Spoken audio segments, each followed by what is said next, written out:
The other day I did something I haven't done in a really long time, and not long after I did it, I remembered why I haven't done it in a really long time. And that thing that I did was I crowdsourced opinions about my podcast cover art. Now, this is pretty meta because this is a podcast episode about my podcast, which is brand new. But just follow me. There are 5 really good reasons that I can think of why you might want to solicit a lot of opinions from a lot of people about something that you're going to do.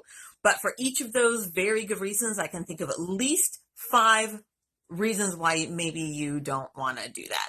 I mean, I'm old enough to remember a time when if I wanted the opinions of a whole bunch of people, I had to write down their names and find their phone numbers and make individual phone calls and ask them what they thought. But with social media, we can reach a lot of people and bring in a lot of data, and that is a double-edged sword. So let me talk you through it. And by the way, this definitely applies to you if you have a business or you want to launch a brand or a program or anything like that. But there are a lot of things in our personal lives that sometimes we crowdsource and we don't really need to or mean to, but it happens, and there are downsides to doing so. Okay, so number one why you might want to crowdsource some opinions is that people will point things out to you and you will see things that maybe you wouldn't have seen before. So in my situation, one of the interesting things was that I call it Strapgate, because I was wearing an off-the-shoulder sweater in my photograph and my strap was showing, and this became a topic of conversation. I knew it was there. I knew what I was wearing, but a lot of people had a lot of opinions about it. Now, if I hadn't noticed it before and I was embarrassed about it, I might have been really grateful that it was pointed out. But that can be a double-edged sword too, can't it? Because let's say you post a picture of your house that you're thinking about buying, or a room that you're decorating or trying to decorate, and you ask people, hey, what do you think? And someone says, oh my gosh, did you notice that banister is a little off, or, the floor isn't quite level right there, or those 2 colors of those 2 walls don't match, and you had never noticed it before, and now you can't stop seeing it.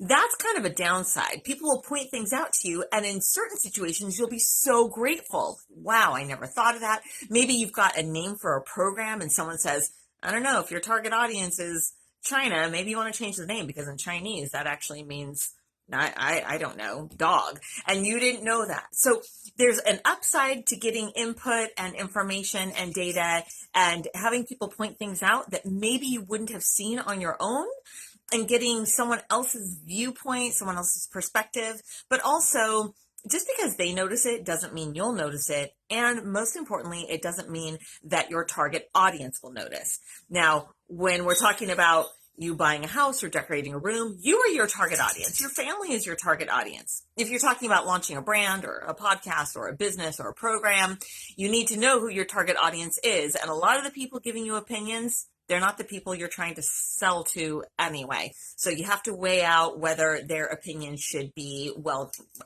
taken in well, and actually whether you want to give a lot of weight to it.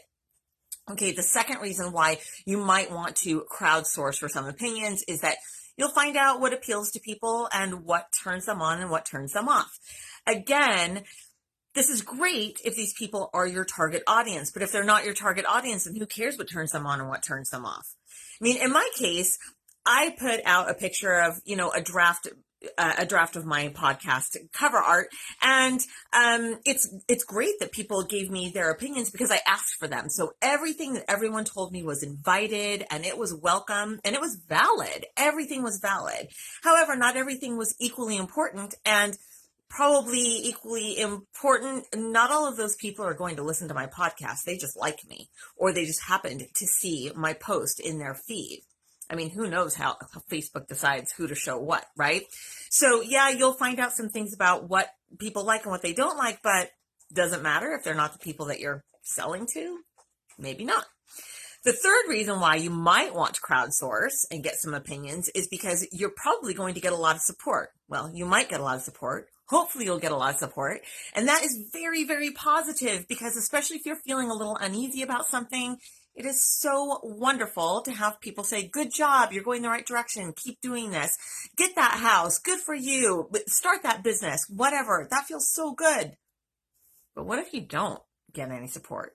In fact, what if you get a lot of people saying, are you sure that you want to do this? Oh, that sounds really scary. Oh, have you considered what might happen? All the bad things all the money you could lose, all this, that.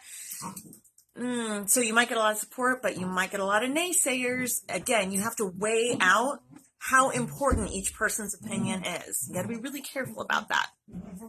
The fourth reason why you might want to crowdsource for opinions is you might find some fans who you didn't know you had before. So in my case, there were people who popped up that I literally haven't spoken to or seen online in years. And it was so great to get some feedback from them, but also just to reconnect with them.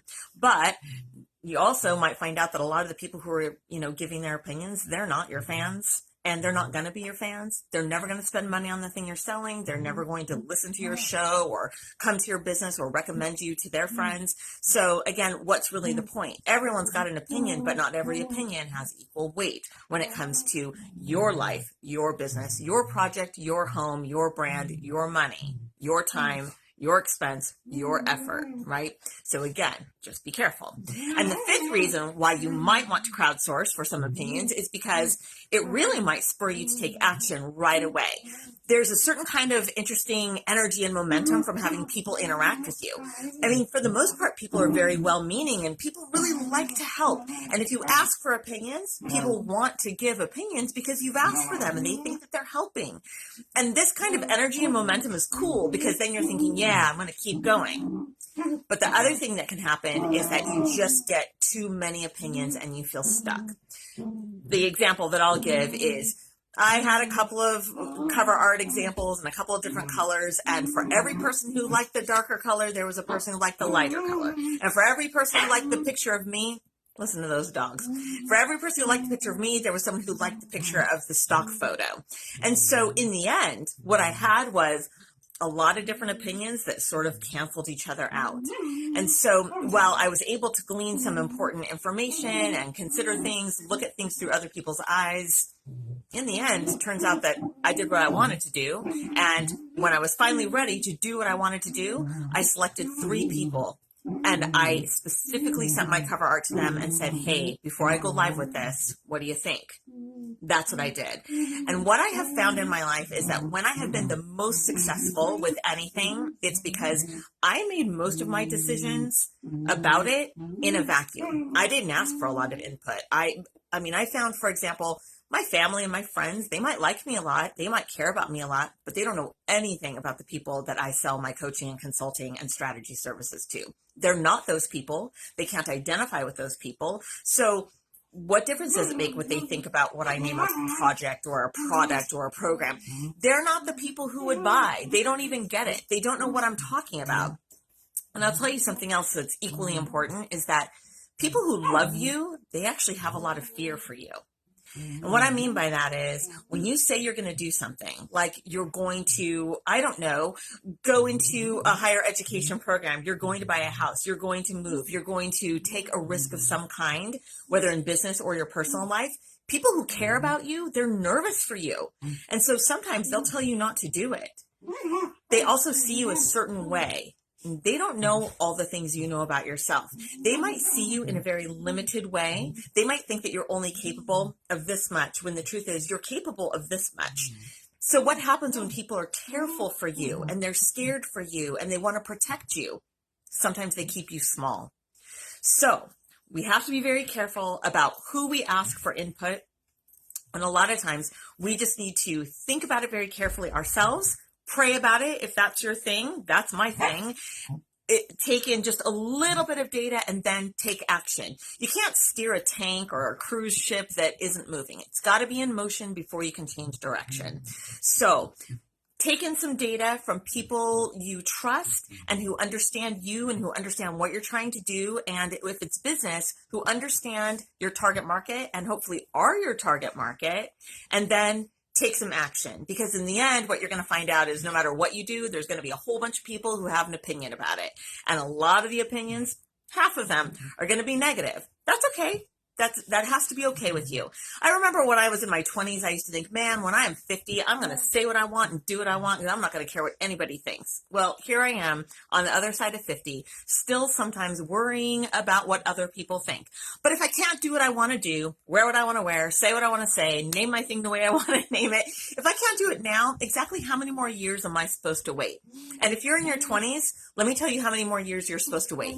0 more years. I'm going to wait 0 more years. You should wait 0 more years and just take some action. So I felt that this has to be said. Turns out someone has to say it, so I'm going to be the one to say it. Be careful about crowdsourcing for opinions. Take action and really lean on those you trust and who understand what you're doing.